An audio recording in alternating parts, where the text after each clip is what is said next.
तेरी मेरी कहानियाँ से सभी अपडेट पाने के लिए बेल आइकन दबाएं। आज की कहानी है पढ़ी लिखी पत्नी और अनपढ़ पति, भाग 4। रोती हुई इशिता की हिचकियाँ बंद गई। वह बोली, माँ, यह क्या हो गया? रजत मुझे इस तरह से छोड़कर क्यों चला गया? सुलक्षणा देवी ने सहारा देकर इशिता को बेड पर बिठाया और कहा, बिटिया, मैं नहीं जानती यह कैसे हुआ, पर मैं सच्चाई का पता ज़रूर लगाऊंगी।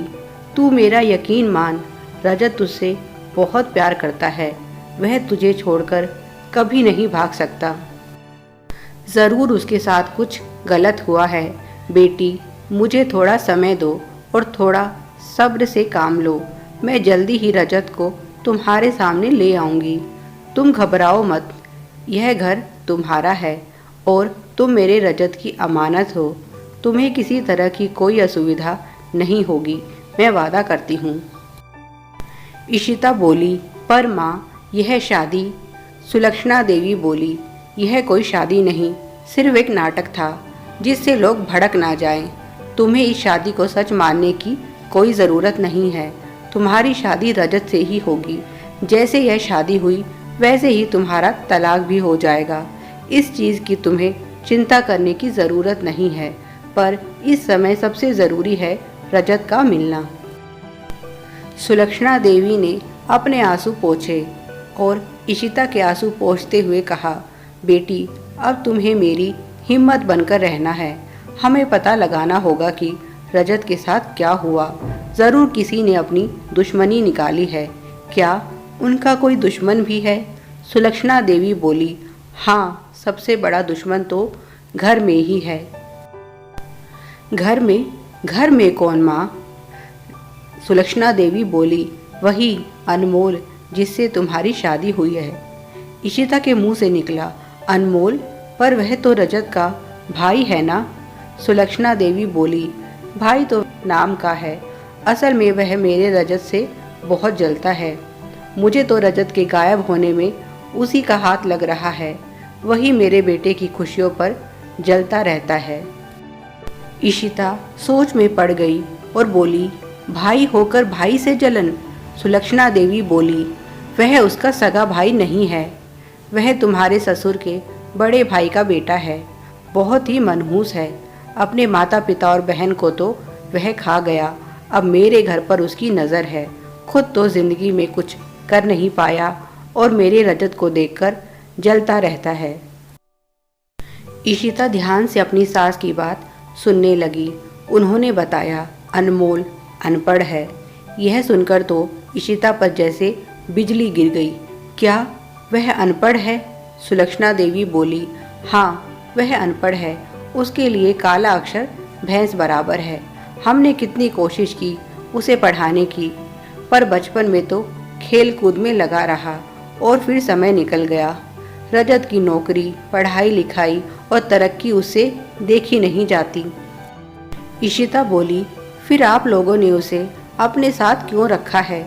सुलक्षणा देवी बोली, अब क्या करें, बिन माँ बाप का बच्चा है, ऐसे अकेला भी नहीं छोड़ सकते। फिर मेरे पास कोई सबूत भी नहीं है। जिस दिन मेरे पास सबूत आ जाएगा कि रजत को गायब होने में उसी का हाथ है तो मैं उसे छोड़ूंगी नहीं। तुम इससे ज़रा बचकर रहना। इशिता ने हाँ में गर्दन हिला दी। सुलक्षणा देवी ने अपनी चाल चल दी। उन्होंने इशिता के मन में अनमोल के लिए नफरत का बीज बो दिया। वह नहीं चाहती थी कि इशिता और अनमोल एक दूसरे के करीब आए। सिर्फ इसीलिए नहीं कि रजत इशिता से प्यार करता है, इसके पीछे उनका अपना भी मतलब था, क्योंकि अनपढ़ रजत को अगर पढ़ी लिखी इशिता जैसी पत्नी मिल गई तो उनका राजपाट हाथ से जाता रहेगा। इस शादी को तोड़ने का तो उन्होंने फैसला कर लिया था, चाहे रजत मिले या ना मिले। उसके बाद उन्होंने एड़ी चोटी का जोर लगा दिया रजत को ढूंढने में। शहर में उसके दोस्तों के पास हर जगह उन्होंने रजत को ढूंढा, पर उसका कहीं पता नहीं चल रहा था। जैसे जैसे समय बीत रहा था, इशिता की निराशा बढ़ती जा रही थी। उसके मन में अब अनमोल के लिए नफरत पैदा हो चुकी थी। वह सोचने लगी, कहीं ऐसा तो नहीं अनमोल ने उसे पाने के लिए रजत को, क्योंकि इशिता बहुत सुंदर थी, कॉलेज में भी उसके चाहने वालों की कमी नहीं थी। उधर जब अम्बा जी को यह बात पता चली कि अनमोल अनपढ़ है तो उन्होंने सिर पीट लिया। फिर उन्होंने खुद को दिलासा दिया, अनपढ़ है तो क्या हुआ, है तो करोड़ों का मालिक। उन्होंने इशिता को सलाह दी, बेटी अब जो होना था हो चुका है, अब किया भी क्या जा सकता है, पर अच्छी बात यह है कि वह अनपढ़ है और तुम पढ़ी लिखी हो, अब तो तुम उसे दबा कर रखना। इशिता ने अपनी माँ को बताया कि उसकी सास सुलक्षणा देवी रजत को ढूंढ रही हैं, उसकी गुमशुदगी की रिपोर्ट भी दर्ज करवा दी है। जैसे ही रजत मिल जाएगा, उन्होंने कहा है वह मेरा तलाक करवा कर मेरी शादी रजत के साथ करवा देंगी। अम्बा जी बोली, अगर ऐसा हो जाए तो बहुत अच्छा, पर मुझे ऐसा होता दिख नहीं रहा। तुम्हारी शादी तो रजत से ही हो रही थी, फिर वह शादी से भागा क्यों? बिटिया होशियार रहना, यह लोग बहुत चालाक हैं और ख़ास तौर से तुम्हारे सास ससुर। पति से तुम्हें कोई खतरा नहीं है, उसमें कहाँ इतना दिमाग होगा, वह तो सारी उम्र तेरी उंगलियों के इशारे पर नाचेगा, उसे काबू में कर ले, इसी में सबकी भलाई है। दिन में सपने देखना छोड़ दे, अब रजत नहीं आएगा। अपनी सास की बातों में मत आ और अपनी शादीशुदा जिंदगी की शुरुआत कर। अगर तू उससे प्यार से बात करेगी तो वह तेरी हर बात मानेगा। इशिता बोली, माँ तुम कैसी बातें कर रही हो, तुम जानती हो मैं रजत से प्यार करती हूँ।